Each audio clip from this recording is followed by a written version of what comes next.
እግዚአብሔር አባታችን ሆይ እናመሰግንሃለን። አባት ሆይ ልትረዳን፣ ልታግዘን፣ ቀና ልታረገን በዚህ ስለተገኘ እናመሰግንሃለን። ደከሙ ወደቁ ብለህ ስለማትተወን፣ ስለምትደግፈን፣ ስለምትረዳን፣ ነገሮቻችንን ውብ ስለምታደርገው እናመሰግንሃለን። እግዚአብሔር ሆይ ዘመድ፣ ጓደኛ፣ ቤተሰብ ፊቱን ሊያዞርብን ሊለወጥ ይችላል። ነገር ግን አምላኬ አንተ ታላቅ ነህ፣ አትለወጥም። እንደ ሰው ፊትህን አታዞርብንም። ጌታ ሆይ ከዚህ ሰዓት ጀምሮ በጨለማ ውስጥ ታስረው ያሉ፣ መውጫው የጠፋቸው፣ ወዴት እንደሚሄዱ ግራ የገባቸው አስተማሪ፣ የቤት ሰራተኛ፣ ሹፌር እንዲሁም ዶክተር ሊሆኑ ይችላሉ። በተለያየ የሥራ ዘርፍ ውስጥ ተሰማርተው ያሉ አባት ሆይ ከዚህ ሰዓት ጀምሮ ነፃ እንድታወጣቸው ጸልያለሁ። እጅህን እንድትዘረጋላቸው ጸልያለሁ። ካሉበት እስራት ነፃ እንድታወጣቸው ጸልያለሁ። አባት ሆይ የምህረት አምላክ ነህና ምህረትን ላክላቸው፣ ጸጋህን አብዛላቸው። በትዳራቸውና በቤተሰባቸው ውስጥ አንተ ብርሃን ሁንላቸው። ዘወትር በፊትህ ይመላለሱ ዘንድ እርዳቸው። ክብርህን ግለጥላቸው። እስከሚገረሙ እስከሚደነቁ ድረስ መንገዳቸውን አቅናላቸው። አባት ሆይ ክብርህን ግለጥልን፣ ሞገስህን ግለጥልን፣ ኃይልህን ግለጥልን። ከቀን ወደ ቀን በአዲስ መንፈስ እንድንነሳ እግዚአብሔር አምላክ መንፈስህን ሙላን። በአዲስ ክብር እንድንነሳ እርዳን። ብዙዎቻችን ሀብትና ገንዘብ እግዚአብሔርን ለምነነው ሲሰጠን ከእግዚአብሔር ቤት መራቅ እንጀምራለን። ነገር ግን ማድረግ ያለብን ልክ ሐና እንዳደረገችው ነው። መጽሐፍ ሲናገር ሐና እግዚአብሔር ልጅ እንዲሰጣት ስትለምን ቆይታ እግዚአብሔር ሳሙኤልን የመሰለ ልጅ ባርኮ ሲሰጣት መልሳ ለእግዚአብሔር ሰጠችው።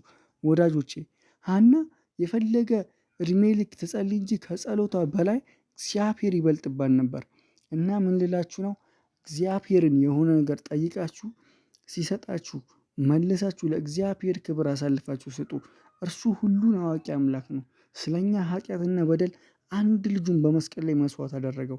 ክርስቶስም ለእኛ የከፈለው መስዋዕትነት ለዘላለም ይኖራል።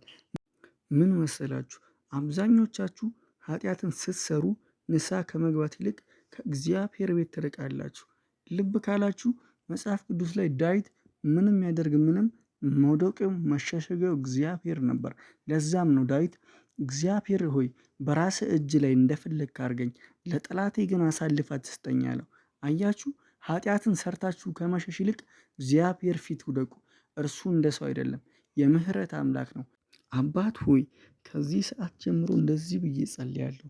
በችግሮቻችንና በነገሮቻችን ላይ በኃይል መስራት እንድንጀምር ቀባንና አንሳን።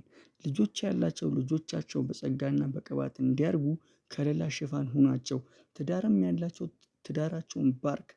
በጌታ በኢየሱስ ስም ከዚህ ሰዓት ጀምሮ እንደ ሌሎች የምትስቁበትና የምትደሰቱበትን ጊዜ አምላክ ያመጣላችሁ።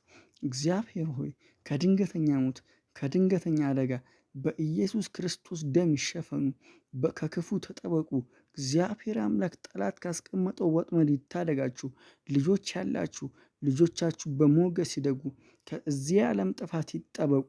እግዚአብሔር ሆይ ይህንን ጸሎት እየሰሙ አብረውኝ እየጸለዩ ላሉት እጆች ይዘርጋላቸው፣ ክንድ ይዘርጋላቸው። አቤቱ አምላኬ ሆይ አንተ በእነርሱ ሕይወት ላይ ፍረድ። ፍርድን በሚፈልጉበት ጉዳይ ላይ ፍረድ። እጅ ትዘርጋላቸው። አባትነትህ ይገለጥላቸው። ምሪት በሚያስፈልገን ጉዳይ ላይ እንድትናገረን፣ እንድትመራን እግዚአብሔር ሆይ በእያንዳንዱ ጉዳያችን ላይ ጣልቃ እንድትገባ፣ ወደ እውነት እንድትመራን፣ የተበላሹትን ነገሮች እንድታስተካክልልን እግዚአብሔር ሆይ ዛሬ እንጸልያለን። እግዚአብሔር ሆይ አንተ በተጨነቅንበት ጉዳይ አንተ በነገሮቻችን ሁሉ ከፊታችን እየቀደምክ እንድታግዘን፣ እንድትረዳን በጌታ በኢየሱስ ክርስቶስም ከዚህ ሰዓት ጀምሮ እንጸልያለን። አባት ሆይ እኛ ላይ የሚላኩ የመናፍስት ስራዎች፣ እኛ ላይ የሚላኩ የአጋንንት ስራዎች በጌታ በኢየሱስ ስም ከዚህ ሰዓት ጀምሮ የከሸፈ ይሁን። በኢየሱስ ክርስቶስም የከሸፈ ይሁን። የጥንቆላ አሰራር፣ የሰይጣን አሰራር በጌታ በኢየሱስ ስም ከዚህ ሰዓት ጀምሮ በዚች ከተማ ላይ በዚች ሀገር ላይ እንዳይሰራ በጌታ በኢየሱስ ክርስቶስም እንጸልያለን። አንተ በቤተሰባችን ላይ አንተ በህይወታችን ላይ የተላኩ የመናፍስት ስራዎችን በጌታ በኢየሱስም እንድትጠርግልን ከዚህ ሰዓት ጀምሮ እንጸልያለን። በኢየሱስም ይሄ ቃል ሆነብን። ይሄ ቪዲዮ ከተመቻችሁ ለብዙዎች እንዲደርስ ላይክ እና ሰብስክራይብ በማድረግ ከአገልግሎታችን ጎን እንድትቆሙ እንጋብዛለን። ተባረኩ።